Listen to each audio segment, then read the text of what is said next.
પણ સાહેબ હવે મેલડીની વાતની મજા છે. આખું ઘર મેલડીને માનવા માંડ્યું. હોનીના આંગણે બૈરા છોકરા નાના મોટા બધા આડોશી પાડોશી મીંડા પાડવા. કોઈ ચાંદીના સતર ચડાવે, કોઈ શ્રીફળના તોરણ બાંધે. પણ એ શેઠનું કઈ કામ કરેલું શેઠે હોનાનું સતર મેલડીને બાંધ્યું છે. ત્યાંથી આગળ વાત કરી, એ જે હોની બિહારવા વાળો શેઠ હતો ને એનો દેહકાળ થઈ ગયો છે.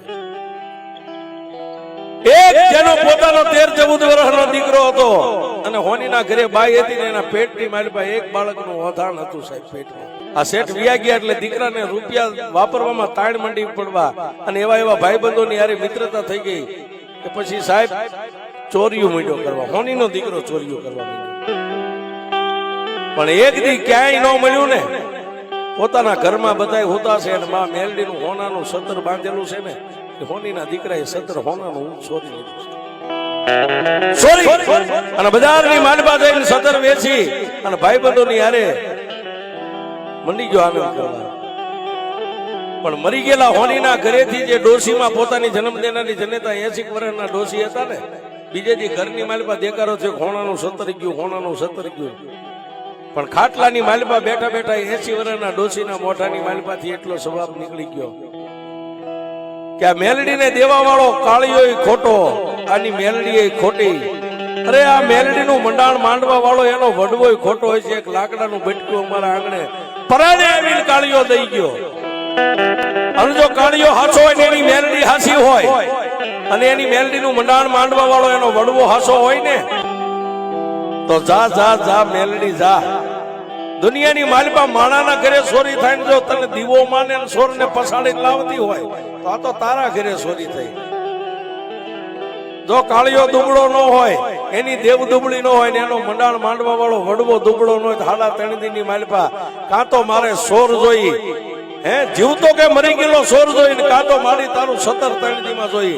જો આટલું આવી જાય છે ને તો 80 વર્ષે હું તને મેલડી જીભ એટલી કસરું સુખ હવા મનનો તને તાવો કરીશ. સાહેબ ડોશીના મોઢામાંથી આટલો જવાબ નીકળ્યો ને, 3 ઇંચનું લાકડાનું ફળું જે નાના એવા ગોખલામાં હતું, ગોખલાની માલપા ફળું હલવા માંડ્યું. એક દી બીજો ગયો સાહેબ, એક રાત, બીજો દી બીજી રાત, અને બીજી રાતના 12ના ટકોરે સાહેબ અમથા આપણે કહીએ કે ગઈઢું માવતર હોય નીંદર ઓછી હોય. રાતના 12 વાગે ડોશી જાગી ગયા, ગોખલા સામે નજર કરીને એટલું કીધું, જા મેલડી જા.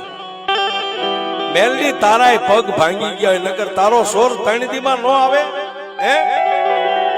80 વર્ષની ડોશીના મોઢામાંથી જવાબ નીકળ્યા કે એ મેલડી, દુનિયા દુબળી, દુનિયામાં માણાના પગ ભાંગે, પણ મને એવું લાગે છે ગોખલામાં બેઠી તારાય પગ ભાંગી ગયા છે. હવે કાલ 3 દી થઈ જાય છે, હવે તારાથી નહીં કાંઈ નહીં થાય. તેજન ને ટકોરા ન હોય સાહેબ. ત્રીજો દિવસ ઉગ્યો ની હોનીનો દીકરો જે 17નો ચોર હતો, પોતાના ઘરનો જ માણા હતો, 14-15 વર્ષનો દીકરો, ભાઈબંધોની હારે તળાવની માલપા સાહેબ ને આવા ગયેલો. બપોરના 12 વાગ્યાનો સમય થયો, ત્રીજો દિવસ. અને બપોરના 12 વાગ્યાના ટકોરે ગોખલાની માલપાથી મારી હવા વેંતની નાગણી ઉતરી. જુનાગઢની બજારની માલપામાં ભગવતી મેલડી હાલી નીકળ્યા, પણ ક્યાં ગયા? જે તળાવની માલપા ઓલા 8-10 છોકરા નાતા હતા ને, તળાવની પાળની માથે જઈને પાવલી જેવડી ફેણ માંડીને મંડી ગયા. આમ જોવા 7-8 ભાઈબંધોની હારે ઓલો પાણીમાં ડબકી ડોળો રમતો ને, એ પાણીના હારે ઉતરી અને પાણીની માલપા તળાવના તળિયે મારી મેલડી હાલી. હો સાહેબ, એ પાળેથી ઉતરી અને તળાવના પાણીના તળિયે ધીમે ધીમે જ્યાં ઓલા છોકરા પાણીમાં તરતા હતા, પગના અંગૂઠે મારી ઉગતાની મેલડીએ ડગ દીધો તો હોનીના દીકરાના મોઢાની માલપાથી બાંગ ફાટી ગઈ. પોતાના ભાઈબંધો ભેગા થયા, મને કઈક કહી ગયું. દહીડીને પાણીની માલપાથી બહાર કાઢ્યો એટલું નહીં સાહેબ, તળાવની પાળે જે સડ્યા ન સડ્યા, ત્યાં તો આખું શરીર લીલું કાચ થઈ ગયું. મોઢાની માલપાથી ફીણના ફોહા માંડ્યા.